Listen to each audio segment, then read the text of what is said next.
2020년 7월 10일 목요일, 오늘은 창세기 38장입니다. 제목은 여호와가 보시기에 악함으로입니다.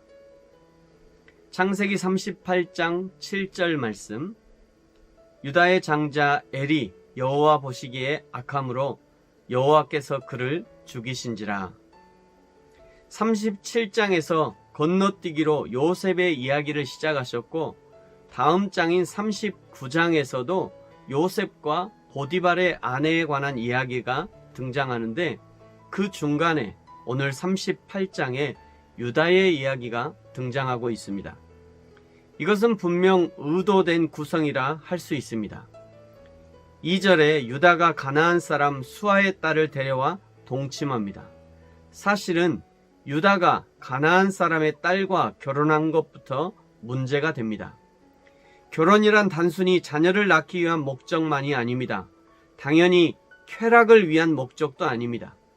결혼은 하나님의 약속이 다음 세대로 흘러가게 하기 위한 하나님의 놀라운 계획이며 장치입니다.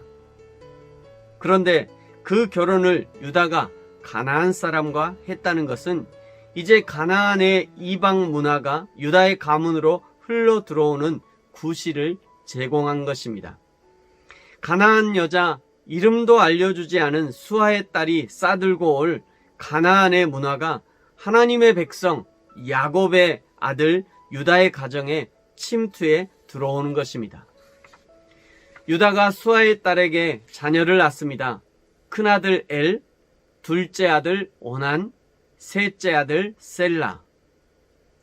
큰아들 엘이 장성하여 며느리를 데려오는데 그 며느리의 이름이 다말이었습니다.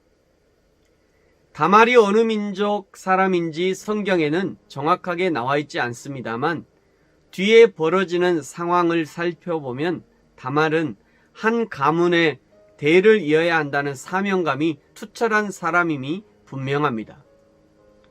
6절에 유다가 엘의 아내를 데려왔다라고 기록한 것을 보니 유다가 가나안 사람 수아의 딸과 결혼한 후 여러 가지 생각이 있었음이 분명합니다. 왜 하나님이 이방 여자와 결혼해서는 안 된다고 하셨는지 적어도 그 이유를 깨닫지 않았겠는가 생각합니다. 그래서 아버지 유다가 큰아들 엘의 아내를 데려올 때는 신중할 수밖에 없었을 것입니다. 그러나 7절에 유다의 장자 엘이 하나님이 보시기에 악함으로 하나님이 엘을 죽이십니다.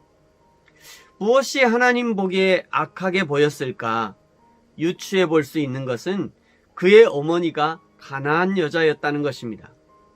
당연히 가나안 사람 어머니로부터 여호와 하나님에 대한 지식이 아니라 우상에 대한 지식을 전달받았을 것이고, 그것이 여호와 하나님의 노를 바라게 되었던 것입니다. 장자 엘이 죽자 둘째 오난에게로 다말이 보내졌지만 오난도 하나님 보시기에 악한 일을 합니다. 그의 씨를 형수에게 주지 않은 것입니다. 하나님이 그도 죽이십니다. 이제 마지막 남은 셀라, 막내까지 죽이고 싶지 않은 유다가 셀라를 숨기고 다말은 친정으로 보내버립니다. 다말이 친정 동네에 방문한 유다를 속여서 창녀의 복장을 하고 유다에게 들어가서 자녀를 낳게 되는데 베레스와 세라를 낳게 됩니다. 37장의 요셉의 이야기, 그리고 그 중간에 끼인 유다의 결코 아름답지 못한 이야기를 끼워 넣으신 이유가 도대체 무엇인가? 첫째는 하나님은 공의의 하나님이라는 사실입니다. 하나님은 결코 이방의 바르지 못한 문화를 허용할 수 없습니다.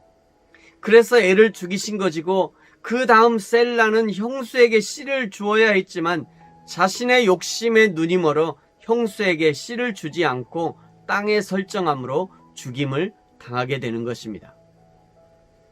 두 번째는 이런 진흙탕 속에서도 하나님의 은혜는 이어져 간다는 것입니다. 유다가 다말에게서 낳은 베레스와 세라, 그중 베레스의 혈통에서 예수 그리스도가 태어나게 됩니다. 생각해보면 유다의 혈통은 자랑할 것이 아무것도 없습니다. 성경이 아니라 일반 야사에도 기록되기 부끄러운 가정사입니다. 그러나 그런 중에도 하나님은 하나님의 은혜의 역사를 끄집어내시는 거죠. 그 유다와 베레스의 계보에서 예수 그리스도가 태어나시는 것입니다. 그러므로 사랑하는 성도 여러분, 저와 여러분이 오늘 어떤 상황과 형편에 있다 할지라도, 설령 유다의 가문과 같은 진흙탕 속에 있다 할지라도, 설령 엘과 셀라와 같은 죄의 한가운데 있다 할지라도 하나님의 은혜를 붙들어야 합니다. 진흙탕 속에서 하나님을 붙들고 죄의 한가운데에서라도 하나님을 붙들어야 하는 것입니다.